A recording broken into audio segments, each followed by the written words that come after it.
Hey everybody, this is Dave B69 and welcome to a special episode from my channel. You can see that I did a little bit of reorganizing since you last been in here. Um, Basically I compressed some of my my Sega Genesis games. You can see that I piled them up a little bit. Move my fat legs, see them, um, and basically I piled them up a little bit, so you have a little bit better of idea of some of the games and such that I have for different times and such, and I figured it would make it look better, it would splash out more if you got to see some of the Wii titles and the Wii U titles and some of the Game Boy Advance and Game Boy games and some 3DS stuff. I don't have many of those things. I really don't care about like the portable systems that much. I've been trying to figure out where to put Vita stuff, but I was thinking of putting Vita stuff up there. But anyways, that's not what I came to talk about today. Square Pegs made that video yesterday, and I kept on like pounding my head on how I was going to broach this subject. The subject is a regret that you have made in the sake of video gaming. My biggest regret that I made in video gaming basically spurns in my first year of marriage. It's like married my beautiful wife in 1999. A certain console was bought in 1999 because it's like I had nothing except for a PlayStation 1 at that point. Basically in mid 1999, I was able to convince my wife. I said it would be like a little bit fun just to have things to play together, because the only things that we were playing together was Madden, and I mean, she loved playing and everything because we were playing together, but she didn't really love playing Madden.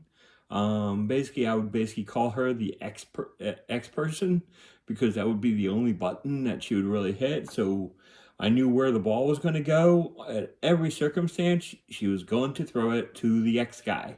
So it was basically kind of like pointless and stuff, because it's like I always knew where it was coming, and I tried to do things to make it as much fun as possible. But in a lot of circumstances, she was not having the same amount of fun as I was trying to have, and it kind of got kind of lame. Then we basically said, well, let's get the Nintendo 64 because we can get the racer game, and she would like that because one of our common things that we liked was Star Wars together. So we got Star Wars Racer, the whole entire set. We had a lot of fun with that game, and the one game that she really liked, like even more than that, she loved playing Super Mario 64. Super Mario 64 was her favorite game at times. And when you go and rewind back to 1999, and what was available then? There was no YouTube, there was no big video sources that you can get for these things. So what she did was went to a website and printed out maps, printed out pretty much how to get each and every star in each and every level in Mario 64. And she went into like incredible detail on how to do this, and try as she might, she really, really struggled. And I gotta tell you, hours and hours and hours per night, and we really loved spending the time together, and it was very beneficial getting to basically experience the same things together. We got to experience playing Mario 64. Now, I beat the game and I probably had like 80, 90 stars, while she struggled to get to 70 stars. She got to 70 stars, and it was one faithful night, and I guess it was like August or September, where she got to the 70th star, and she was like really, really happy, and then she can go for the final Bowser. And then she could complete a game, which she's never done in her entire life. She never completed a game. So there I was, 70 stars, Mario 64. She hit her crescendo. And then she did it. She got all the way to the final Bowser, and she struggled and was like dying time after time after time. And it was so painful to watch. And she kept on struggling and struggling. And then finally she got the one throw, hit the Bowser against it, and it was like, oh my goodness, she's actually doing it. And then she got the second one, and then she was actually doing it, and I was like really, really happy. And then she got the third throw, and then she threw and hit Mario, but at the same time as Mario was being thrown, and he hit the bomb, at that exact moment, she fell off the board.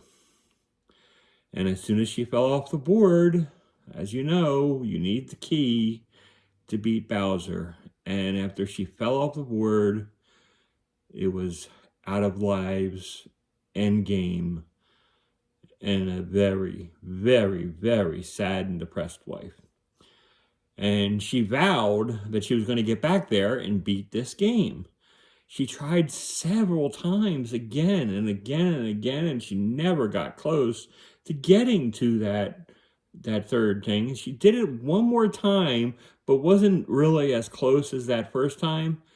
And it just basically became like her basically it basically became like a dagger in her back, where she could not do it, and she couldn't like go any backwards, and she couldn't move any forward. And she tried playing some other levels, and it just wasn't working.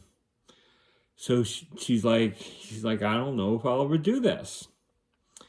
And then we got to September of 1999. And September of 99 was walking in, and I'm like, just basically saying to myself, it's like, I said, I really don't play the Nintendo 64 as much as I like. They don't have like a lot of the sport games that I really crave. And there's this new guy on the block called the Sega Dreamcast. And I said, it's going to be the most awesomest system in the world. We can go on the internet, and we can play games on the internet and using this console. And it's like, that's never been heard of before. I said, we have to have this system. And then she's like, well, I'm not playing a system. It's like, I don't really think there's anything for me to play. And I'm like, oh, we'll find something. And she said, well, what game do you really want for it? And I said, I want Crazy Taxi.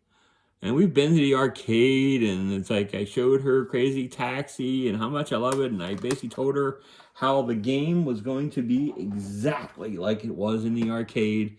And it's absolutely a triumph.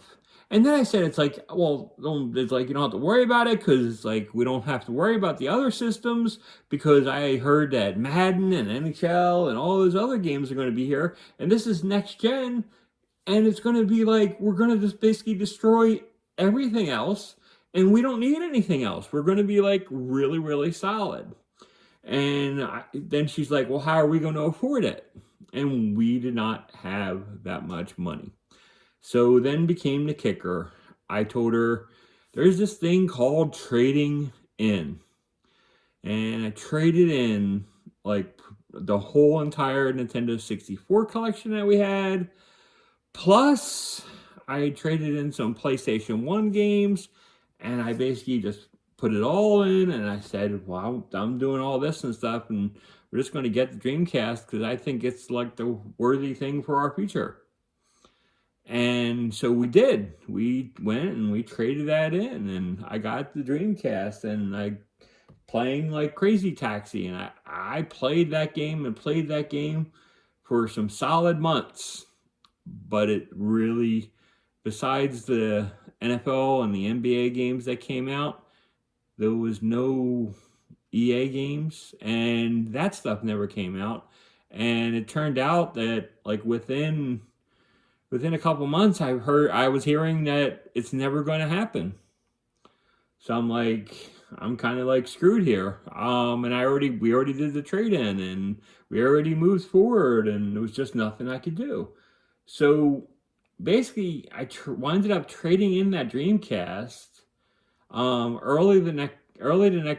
late spring or early summer for a PlayStation 2.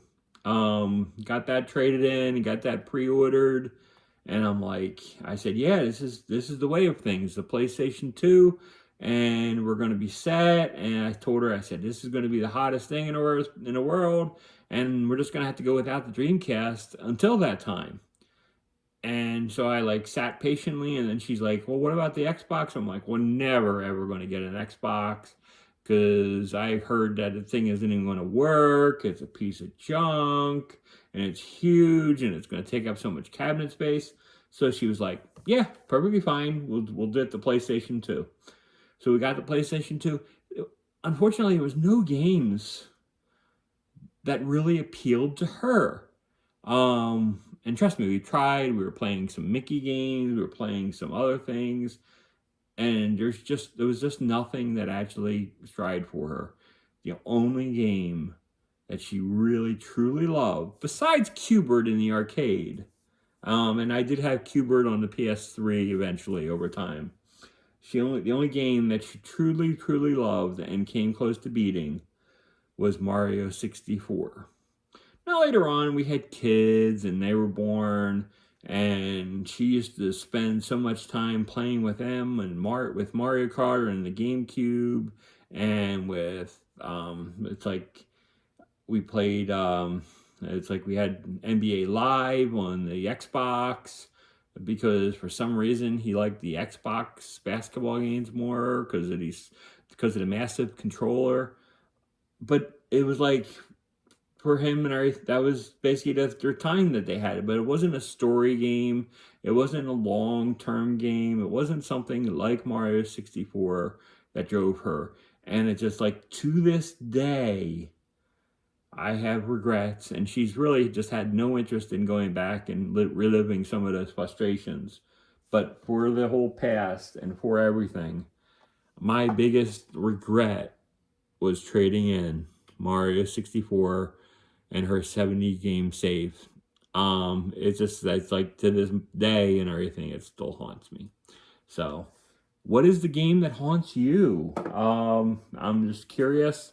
It was just like I said, it was one of those things that Square Peg was basically going over. That he got Star Tropics for his wife. The game that equaled to me for what the wife bought, she got me Gran Turismo 2 on the original PlayStation for our first Christmas. That game was magical because it was like the first game that she ever bought me as a husband and wife. And that was a huge deal for me.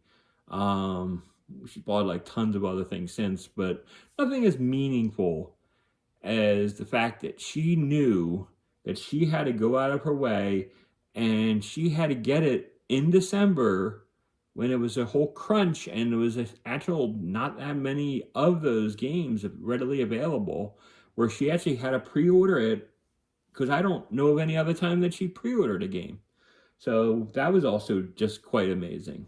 But anyways, I hope the story was sort of interesting for everybody. This is like just me letting my heart out there, saying what my wife's favorite game was and the regrets that I had for trading it in. So I'd love to hear your stories. Comment them below, and hope you have a wonderful day and are enjoying the weekend. Bye-bye.